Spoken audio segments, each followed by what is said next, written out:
মানে কি একটা জায়গার কথা জিজ্ঞাসা করছে, বুঝছেন? হ্যাঁ এই জন্য একটু এদিকে ছাপতে গিয়ে এখানে লেগেছে। এটাই, আমরা তো আমাদের মতো চলে যেতেছি, যদি কিছু জিজ্ঞাসা না করতেও চলে যেতাম। এটা এখানে কেউ দাঁড়ায় ব্রিজের মধ্যে। জিপিএক্স ডেমনের ইঞ্জিন পাওয়ারের জন্য এসব রাস্তায় একদম কোপাকুপি করা যায় ভাই, দারুণ লাগে, দারুণ ভালো লাগে। কক্সবাজারকে বিদায় বলে চলে যাচ্ছি রাঙামাটির উদ্দেশ্যে। হেই, হ্যালো, গুড মর্নিং। এখন বাজে সকাল 9টা, আর আমরা সবাই প্রিপারেশন নিয়ে এখন হোটেল থেকে চেক আউট করতেছি, আর বের হবো হচ্ছে রাঙামাটি কাপ্তাইয়ের উদ্দেশ্যে। তো সবাই নিচে অপেক্ষা করতেছে, ব্যাগ ট্যাগ বাঁধতেছি, এরপর আমরা কোথাও একটা ব্রেকফাস্ট করে রাইডটি স্টার্ট করবো। And I am super excited about Kaptai tour, cause hill trek করবো, কর্নারিং আছে, অনেক এনজয় হবে, অনেক মোমেন্ট ক্রিয়েট হবে। দ্যাটস ওয়াই যাই লিফট দিয়ে নিচে নামি এবং ব্যাগ ট্যাগ বেঁধে একদম কমপ্লিট করি, দেন রাইড স্টার্ট করবো। আর কাপ্তাই যেহেতু আমি ফার্স্ট টাইম যাচ্ছি, সেহেতু আমার জন্য নিউ এক্সপিরিয়েন্স, তো আপনাদের সাথেও নতুন কিছু শেয়ার করতে পারবো। আর আজকের ব্লগটা যারা দেখতেছেন, please subscribe to my YouTube channel. তো আমরা এখানে সবাই চেক আউটের জন্য ওয়েট করতেছি। কি অবস্থা ভাই, হোয়াট ইজ আপ? তো এই হচ্ছে আমাদের বাইকগুলো একের পর এক রেডি হচ্ছে, ব্যাগ বাঁধা হচ্ছে। তো এই হচ্ছে আমার বাইক, আর বাইকের একটা ব্যাড বাস খাইছি, সেটা হচ্ছে এই যে কালকের ভিডিওতে দেখছেন, টাইট দেই নেই, 3 নাম্বার ইলিঙ্গি লাগবে।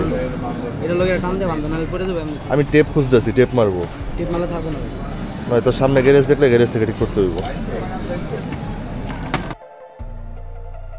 তো এখান থেকে আমাদের রাইডটি স্টার্ট করবো, দেন রাইড করতে করতে আপনাদের সাথে বাকি কথা হচ্ছে। তো কক্স থেকে বের হয়ে গেছি, আর এখন বাইকে ফুয়েলও কম, তো ফুয়েলটা নিয়ে নিতে হবে। ভালোই রাশ দিতেছি, ভালোই তেল খাইতেছে, বাট 40-এর নিচে মনে হয় না মাইলেজ নামছে। আরে মোটামুটি 500 টাকায় ফুল হয়ে গেছে। আর কাপ্তাই যেহেতু আমি ফার্স্ট টাইম, সো রোড আমি চিনি না, সো ওদেরকে ফলো করতে হবে, বাকি রাইডার্সদের ফলো করে দেন আমার কাপ্তাই ঢুকতে হবে। আর কাপ্তাই নাকি যতটুকু আইডিয়া নিলাম অনেক গাইডলাইন মেনটেন করে দেন ঢুকতে হয়, কারণ অনেক বিজিবি পুলিশ এরিয়া ওখানে, তো সেটা মাথায় রেখেই আমাদের চলতে হবে। কক্সবাজারকে বিদায় বলে চলে যাচ্ছি রাঙামাটির উদ্দেশ্যে। তো কক্সে এসে আমি যে হুডি জ্যাকেট নিয়ে আসলাম, আসলে এগুলোর কোনো কাজেই লাগলো না। কক্সে একদম প্রচুর গরম, আমাদের ঢাকায় এর চেয়ে বেশি ঠান্ডা। কক্সে আসার আগে ঢাকায় থাকতে আমার জ্যাকেট ইউজ করতে হতো সন্ধ্যার পরে বাইক রাইড করলে, বাট কক্সে আসার পর এতটাই গরম যে জ্যাকেট তো ইউজ করা দূরের কথা, হুডিটাও আমার দরকার পড়েনি। চট্টগ্রামে এখান থেকে হচ্ছে 135 কিলোমিটার, তো ভালোই একটা লং রাইড করতে হবে, মিনিমাম 150 কিমি। 80-90 স্পিডে ভয়েস কোয়ালিটি কেমন আসবে জানি না, তারপরেও কথা বলি, আসলে না বলে পারতেছি না, কারণ এই রুটটাতে সিরিয়ালভাবে আমাদের রাইড করতে যে একটা ফিল আসতেছে, এটা মানে কক্সবাজারে আসতে যেও আমরা পাই নাই, মানে খুব বেশি এনজয় করতেছি, মানে মাইন্ড ফ্রেশ হয়ে যাচ্ছে। বাইক রাইডিংয়ে স্পেশালি আমাদের মাইন্ড ফ্রেশ করার জন্য আমরা আসি, তো আজকে রাইডটা এরকমই টোটালি মানে মাইন্ড ফ্রেশিং, আউটস্ট্যান্ডিং। ও আর হ্যাঁ, আপনাদেরকে বলা হয় নাই, লুকিং গ্লাসটা কিন্তু ফিক্স করে নিছি, খুবই বাজে লাগতেছিল দেখতে এবং খুবই পেন দিতেছিল এটা, দ্যাটস ওয়াই ফিক্স করে নিছি। কক্সবাজার সড়ক বিভাগ এখানেই শেষ, চট্টগ্রাম এখান থেকে আর মাত্র 81 কিলোমিটার। কর্নারিং এর উপরে কর্নারিং, স্মুথলি রাইডিং, সবাই সব ট্রাফিক রুল মেনে, সাইন মেনে ভালোভাবে রাইড করতেছে, মানে জোস লাগতেছে।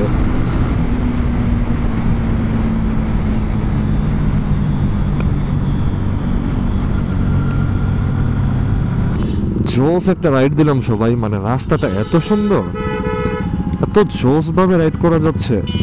সিটির ভিতরে একটু সেফলি রাইড করবেন, কারণ এখানে লোকাল মানুষ সব হচ্ছে স্পাইডারম্যান, কখন কোন দিক থেকে লাফ দিবে বলাই যায় না। আর সিএনজি আর অটোর কথা বলার আগেই তো সিন দেখে ফেললেন, মানে হুটহাট যেদিক দিয়ে পারে ঢুকাই দিবে, আপনাকে মেরে দিবে।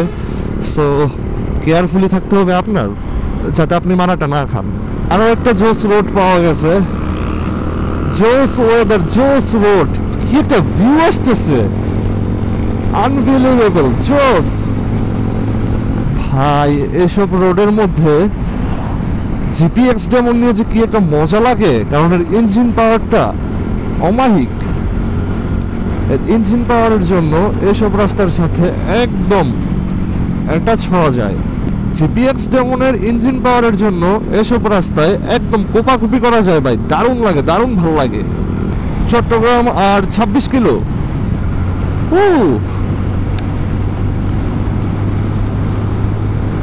জোস।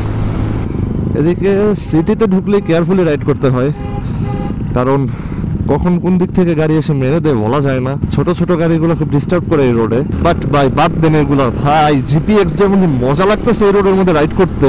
এর ইঞ্জিন পাওয়ারটা হারে হারে টের পাওয়া যাচ্ছে। একটা ট্যুরের মধ্যে যত প্যারা হয় সবকিছুকে ধুয়ে মুছে দেয় এরকম সুন্দর একটা রাইড, এরকম সুন্দর একটা মুভমেন্ট। তো কক্সবাজার থেকে ডিরেক্ট এখন চলে আসছি কর্ণফুলী চট্টগ্রাম।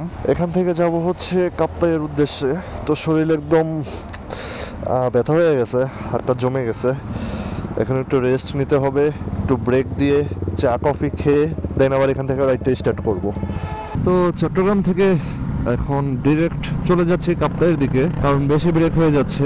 অলরেডি বিকেলই বলা যায়, বিকেল 3টা বেজে গেছে।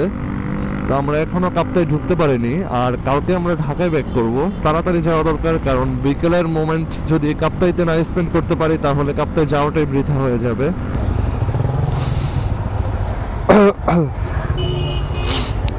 এখানে আবার কি হইলো?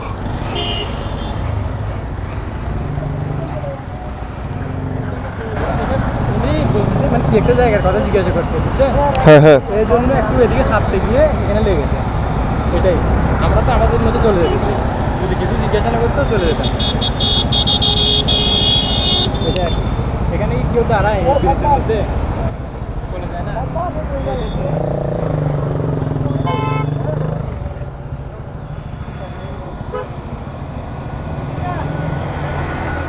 এটা লাগে না ভাই, ভাঙলে শেষ।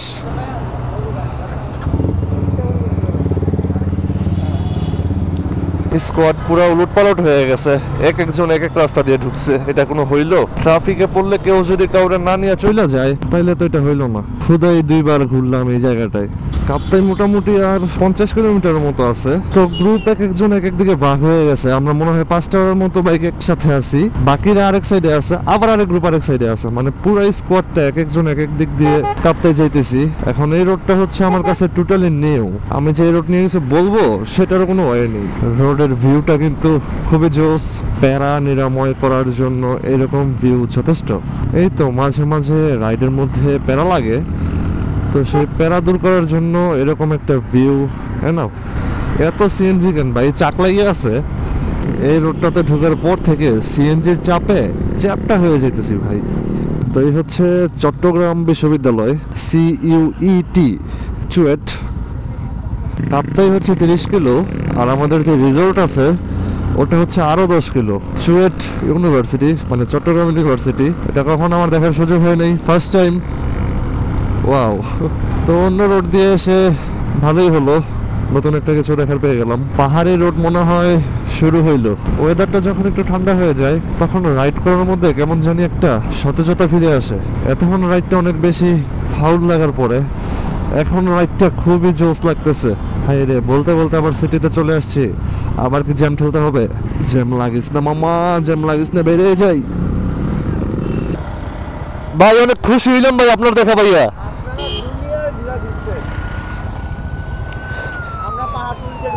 কি করবো ভাই, আসিফ ভাই রোজেন ভাই আবার আরেক দিকে।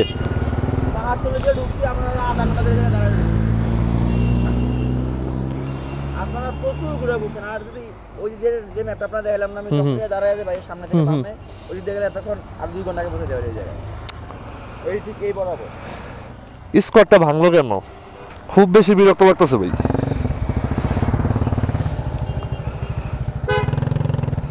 এখন ওরা তো আবার সামনে চলে গেছে, চলেন স্টার্ট করি।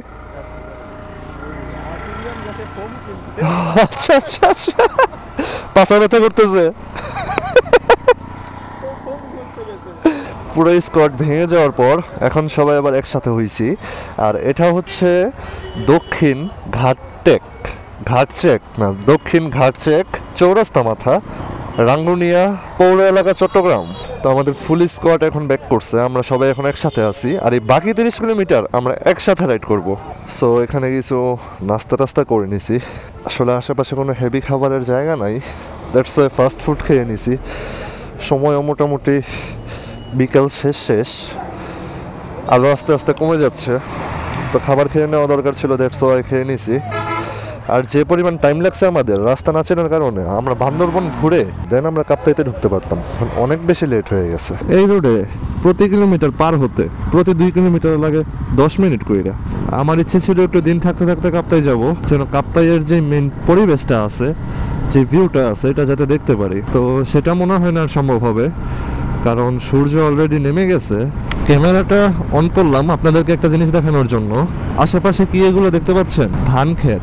চট্টগ্রামের মতো একটা শহরে এর ভিতরে এরকম গ্রাম্য পরিবেশ দেখে মানে নিতান্তই অবাক লাগলো। ছোটবেলা যেরকম আদর্শলিপি বই পড়তাম, সেখানে দেয়া থাকতো এরকম ধান ক্ষেত আর বিভিন্ন প্রাকৃতিক দৃশ্য, সেরকমটাই লাগতেছে। এখন সূর্য ডোবার পর সামনে পাহাড়, এদিকে ধান ক্ষেত, জাস্ট ওয়াও। বাইক রাইড করবো না আশেপাশের ভিউ দেখবো বুঝতেছি না। ক্যামেরাতে এখন লো লাইটে সামনের ভিউটা কেমন দেখা যাচ্ছে জানি না, but look at this view, পুরাই মনোমুগ্ধকর। এই যে রোডের মধ্যে সিএনজির এত চাপ, এত হ্যাসেল করে এই পর্যন্ত এসে এরকম একটা ভিউ দেখার পর মন অটোমেটিক ফ্রেশ হয়ে গেছে, সব ভুলে গেছি ভাই। যত কাছাকাছি যাচ্ছি পাহাড়ের সৌন্দর্য ততই বেড়ে উঠতেছে, আর সৌন্দর্য উপভোগ করার পাশাপাশি এই রোডে একটু মনোযোগ দিয়েও রাখতে হয়, কারণ এই রোডের গাড়ির একটাও ড্রাইভার না ভাই, সবগুলো হচ্ছে এলিয়েন আর স্পাইডারম্যান, কখন কোন দিক দিয়ে ঢুকে যায় বলা মুশকিল। রিয়েল লাইফে যেটা 10 তলা উঁচা দেখা যায়, ক্যামেরাতে সেটা লেভেল মনে হয়। একদম ডার্ক হয়ে গেছে রোড, কারণ মাথার উপরে হচ্ছে গাছ, আর এই রাতে বেলা হিল রাইড অনেকটাই রিস্কি। তাই যারা কাপ্তাই আসবেন কক্সবাজার থেকে চেষ্টা করবেন একটু তাড়াতাড়ি রওনা দেওয়ার, যেন দিন থাকতে কাপ্তাই ঢুকে যেতে পারেন।